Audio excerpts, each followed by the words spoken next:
I'm a single mom, homeschooling 2 kids, building a business during an apocalypse. What could possibly go wrong? Right? It's fine. Hi, I'm Liz Dunich, a life, leadership, and business coach, dropping truth bombs with the occasional F-bomb sprinkled for spice. And I am going to share with you my tips and tricks for being in the quarantine. Let's talk about homeschooling today. I have 3 tips for you for homeschooling during the pandemic. Tip number 1, it's not homeschooling. This is pandemic schooling. Homeschooling is outings to the museum. It is field trips. It is trips to the beach in community with other homeschoolers. It is collaborative projects in person. Homeschooling is a very different experience than pandemic schooling.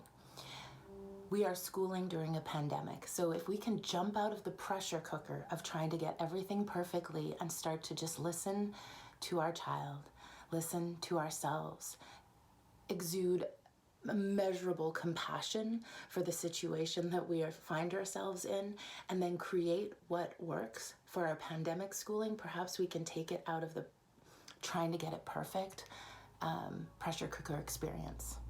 It's not homeschooling. Tip number 2, think in a week. So when one of my kiddos was younger, they had a lot of trouble swallowing and with their esophagus. And so one of the tips that we were given by the specialist was to lift the pressure of what every single meal looked like and the microscope of every meal and start to broaden the scope and think in a week. So by the end of the week, had she been nourished by the vitamins and minerals and protein and everything else that she needed by the end of the week, that it wouldn't necessarily all fit into one meal, and it wouldn't always happen in one meal based on where her system was. I would invite us to look at this new way of schooling in the same way. Every day may not look like a cookie cutter of what it would at school with recess or break at the same time, lunch at the same time. Maybe that schedule works for your family and for your kids, and it might not.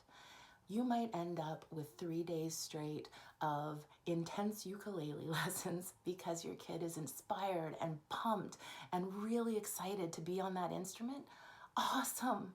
We have the freedom to actually allow them to get engrossed in something and fully love it rather than cutting it off because the clock, which doesn't mean a heck of a lot in a lot of our time right now, says that it's now lunchtime or it's now math time.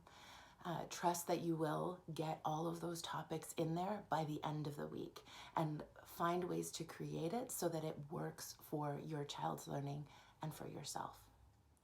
Tip number 3 is, what are the 5 things that you are going to bring into the day? And this is a question you're actually going to ask your child to engage in, so they get to choose the age-appropriate action that's along those lines. So the first question is, what are you going to do today to nourish your body? What is the thing that is going to get the energy moving, get the energy out, allow you to feel good? Is it a dance party in the living room? Is it going and running in the trees if you're allowed to leave the house at this point? Is it going through a yoga practice in the living room? The next question is, what are you going to do to nourish your mind? So it could be reading books, it could be learning a new skill, it could be taking on those math problems from the day before, it could be any of those things. The next is, what are you going to do to nourish your heart? There is a new presence to the uncertainty in the world. The uncertainty's always been there, but it's really in our faces right now. And if that's something that's not a conversation familiar with your kids, then their hearts may need even more right now, just like ours do. So they may actually need extra snuggles, extra hugs, extra knowing that they're safe and that they're okay and that you're okay. It might mean snuggling up watching a movie together. It might be watching a ridiculously funny YouTube clip that has you guys laughing. Like, it could be anything along those realms. The 4th question is, what are you going to do today to nourish your family? So how are they going to contribute to the home? How are they going to contribute to the hearts of the family? What are they going to do to think of the people that they are living with? And then the fifth question is, what are you going to do for your community? How are you going to nourish your community? So is it sending a text to someone you love, expressing gratitude, painting a picture and mailing it? Is it sending a funny video of yourself singing happy birthday to someone whose birthday it is? Whatever it is that's going to contribute to the joy, the love, the connection, the gratitude of our community. Sending you lots of love, and we've got this together.